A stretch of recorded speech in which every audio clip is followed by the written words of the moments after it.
Qu'est-ce que la miséricorde?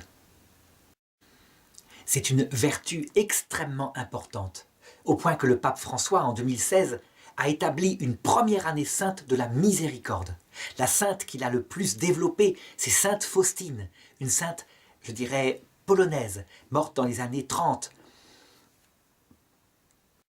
Certains évêques polonais demandent à ce qu'elle soit faite docteur de l'Église parce que, en développant cette chose qui s'appelle la miséricorde, elle a bouleversé profondément la théologie catholique. Il faut se rappeler de ce qu'était la théologie catholique scolastique. Jésus-Christ était présenté comme amour et miséricorde tant qu'on était sur la terre. Et à l'instant où le cœur s'arrêtait de battre, il se transformait en un juge juste, mais justicier, appliquant impitoyablement la justice. Tu ne me connais pas, on est après la mort, c'est trop tard, quelle que soit la raison. Voilà ce que disait la scolastique. Donc on pouvait, à la rigueur, être une personne qui avait aimé de tout son cœur Dieu, tomber dans un péché mortel de faiblesse, du style, un homme trompe sa femme une fois parce qu'il a bu, et puis il meurt en le faisant, il n'a pas le temps de se repentir, il est impitoyablement damné pour l'éternité, parce qu'il était trop tard, et Jésus revient comme un voleur. Qu'est-ce qu'a changé Sainte Faustine? Elle a dit que la mort était un passage, pas un instant, et donc que ces pécheurs-là pouvaient, dans la rencontre avec le Christ, dans le passage de la mort, se convertir, demander pardon de tout leur cœur. Qu'il y avait donc, je dirais, ce dernier moment, de telle façon que seul un homme, dit-elle explicitement, qui est en état de péché contre l'Esprit Saint, c'est-à-dire qui, face à la miséricorde du Christ, la bafoue, peut aller en enfer. C'est un changement fondamental, évidemment. De la même façon, c'est avec ces saints-là que a disparu l'idée des limbes éternelles, c'est-à-dire d'un enfer sans souffrance, mais tout de même séparé de Dieu pour les bébés morts sans baptême. Ce n'était pas possible. Et donc, simplement, on s'est rendu compte que pour eux, la mort était un séjour où ils pouvaient grandir et que dans le séjour de la mort, le salut leur était proposé. Si bien que après la mort, comme l'affirme le dogme, et c'est vrai, tout homme qui n'a pas la grâce est damné tout de suite. Pourquoi? Parce qu'il l'a refusé. Donc, ce n'est pas par accident. On le voit, c'est du concret. Mais qu'est-ce que c'est que la miséricorde? Eh bien, je dirais que c'est l'alliance entre deux qualités.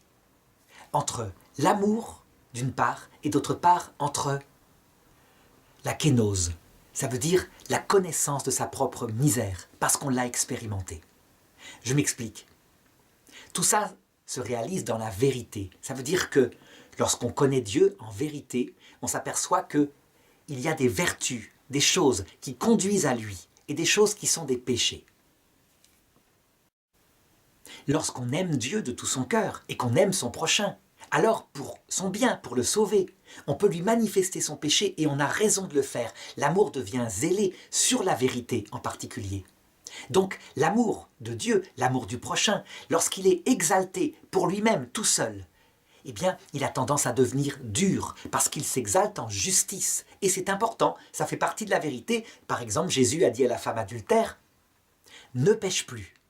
Ça veut dire qu'elle péchait. Et puis, il y a une autre qualité qui va s'ajouter à cet amour allié à la vérité. C'est ce que je disais, j'appelais ça la kénose. Ça veut dire une personne qui elle-même a expérimenté sa misère.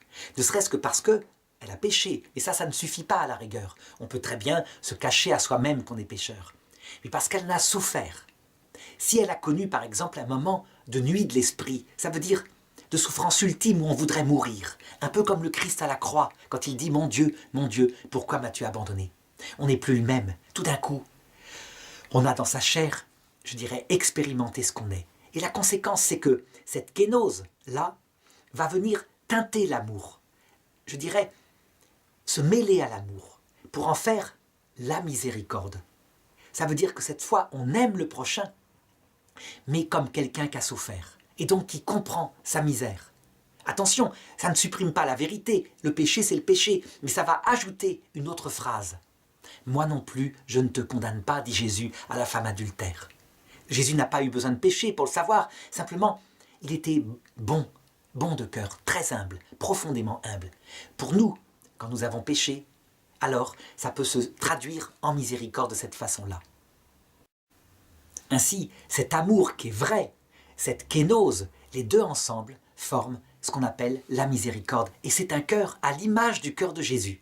au point qu'il est dit dans l'Épître aux Hébreux qu'après avoir souffert sur la croix, il a été rendu parfait. Pourquoi? Parce que ce n'était pas seulement l'humilité et la bonté de Jésus, c'était un cœur brisé. Et c'est frappant à l'heure de la mort, lorsqu'il nous accueille. Il est vrai, il montre notre péché, il n'y a pas de problème, son amour s'exprime comme cela. Il nous entoure de toute sa tendresse, mais surtout, il ne nous condamne pas, il se fait notre avocat, il nous propose le pardon. C'est le cœur miséricordieux de Jésus.